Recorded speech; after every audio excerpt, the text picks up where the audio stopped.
Hey guys, this is Ted Ellis, Scholar in Residence from Old Dominion University. I have a treat for you here in Galveston, Texas. We have Mr. Sam Collins, historian here. He'll give you some background information about himself, about the project that's going on for Juneteenth, and his time and commitment over the years. Sam, it's your floor. Yes, my name is Samuel Collins III. I'm a certified tourism ambassador here in Galveston, Texas. Also on the board with the National Trust for Historic Preservation, Board of Advisors. I've done some work with the Texas Historical Commission, the Galveston County Historical Commission, and even a lifetime member of the Hitchcock Heritage Society. So from small towns with a few thousand to a national board, I'm very active in the preservation and history community. We're here at the Juneteenth Legacy Project headquarters in the Neal Cultural Center office. We have an exhibit up sharing more of the African American history and experience here in America. The project was brought together with myself and Sheridan Lorenz, who is the co-chair of the Juneteenth Legacy Project, when we decided to place a mural on the outside of the building where the Tubman building once stood on the corner. When the Tubman building was torn down after Hurricane Carla, it exposed the east wall of the old Galveston Square. We were able to place a Juneteenth marker at that corner in 2014. On June 19th, 2014, and went in the ground. We had our program on June 21st.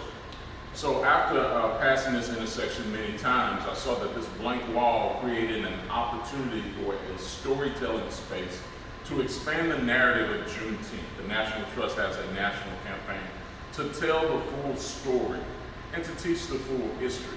So when we think about major port cities like Norfolk, Hampton Roads, and Galveston, these are port cities where many individuals from around the world were able to arrive at various times. Of course, we know being a part of the transatlantic slave trade, and Galveston actually being an illegal slave port because slavery had been outlawed in 1808. But they continued to bring Africans in through the Gulf up until really the end of the Civil War. So Galveston has a deep connection to this history of importation of the enslaved people. So here we have an exhibit up where we've worked with youth in the community for community engagement. The Public Art Project intention is to reimagine monuments and memorials and public spaces as we transform this corner, southwest corner of 22nd and Strand, to an outdoor classroom. So in addition to the outdoor classroom, what you see is kind of an icing on the cake. Inside the building, inside the cake, are the other ingredients that tell more of the story. So we can pass through one painting here, Free at Last, which started in 2006 at one of the very first Juneteenth celebrations we held at Stringfellow Orchards in Hitchcock, Texas, a property that me and my family own. One of the things that we did here, there is community artist, so we're so thankful for him allowing us to have some of his art here in the Juneteenth Legacy Project headquarters. We're going to go back over here toward the Absolute Equality mural, the mock-up, just to share with you a little bit of the history here. So this is the model that was done by the artists before they did the mural on the outside. We have the almond sculpture that dates back to 1100. Esteban Mustafa was first shipwrecked here in Galveston in 1528. So we have the 1619 date, but we also have here in Galveston the 1528 date. So we're coming up on almost 500 years. We have the Africans that were sold by other Africans. You have Harriet, Tubman, the Underground Railroad. The Underground Railroad in Texas ran to Mexico, not north to Canada, but we needed an iconic figure, a female, Abraham Lincoln, and don't forget the United States Colored Troops. These were the men that helped save the Union. So they were there to help assist the Union when they were losing at Appomattox. The USCT came across the hill in quick time, one soldier wrote, and it didn't matter the color of the faces of the men. They were there to relieve them, and he was so glad to see their cold black faces and the courage that they presented. So after defeating Lee at Appomattox, they were then ordered to Texas. So Gordon Granger comes to Texas with 75% of the soldiers being United States Colored Troops. So 3 out of the 4 men in black bodies. So the telegraph that went out from Galveston on June 20th, 1865, imprinted in many newspaper reports, states that Galveston is now occupied by colored troops. So this is part of our American story. These freedom fighters, these patriots, helped to save the Union.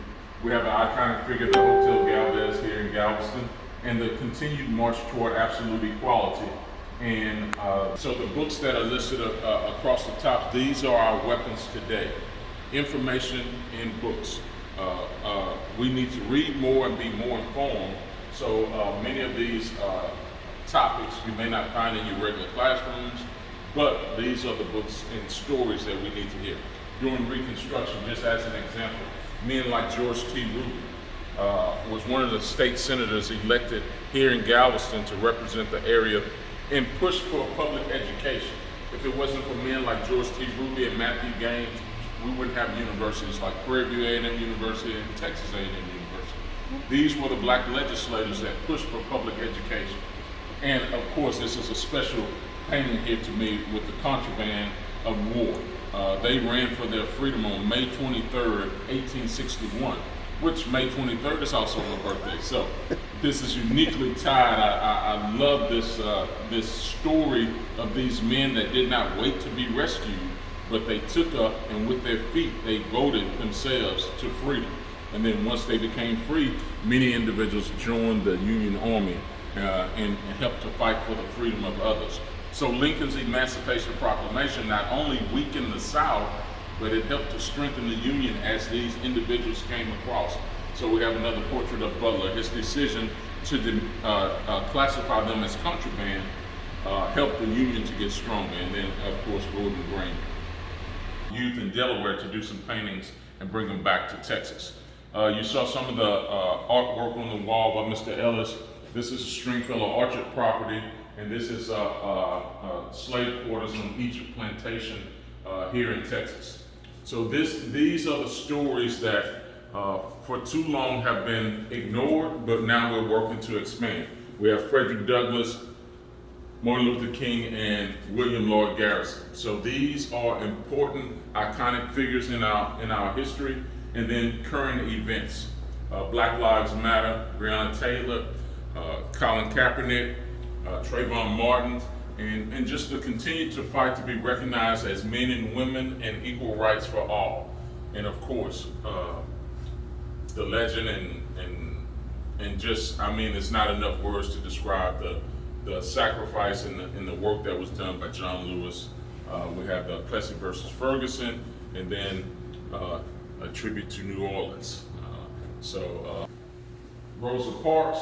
And one of the things about this church, many individuals don't realize, Avenue L was first established in 1840.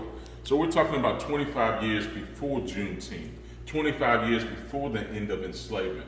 This is not the original building, but the church was first organized, and that makes it older than the state of Texas. And when I say that, the date that I'm referencing is that December 29th, 1845 is when Texas joined the Union.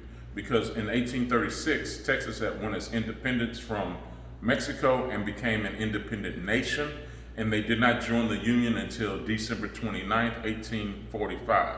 So Avenue L being originally formed in 1840, that makes that first black church in the state of Texas actually older than the state of Texas.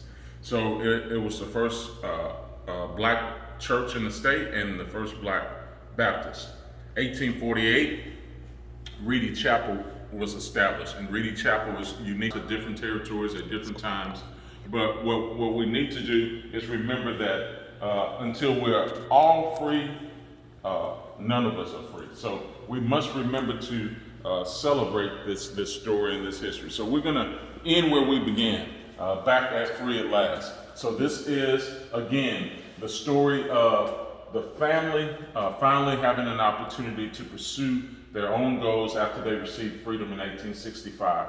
The descendants of the enslaved have come back to buy the home that was once owned by a Confederate soldier, not as a means of we took something away from you, but if given the opportunity to have absolute equality, to live in an environment where no hurdles or barriers are placed in front of them, they too can pursue their goals to buy a home, to live freely, to establish a family. So you have a father and mother with children.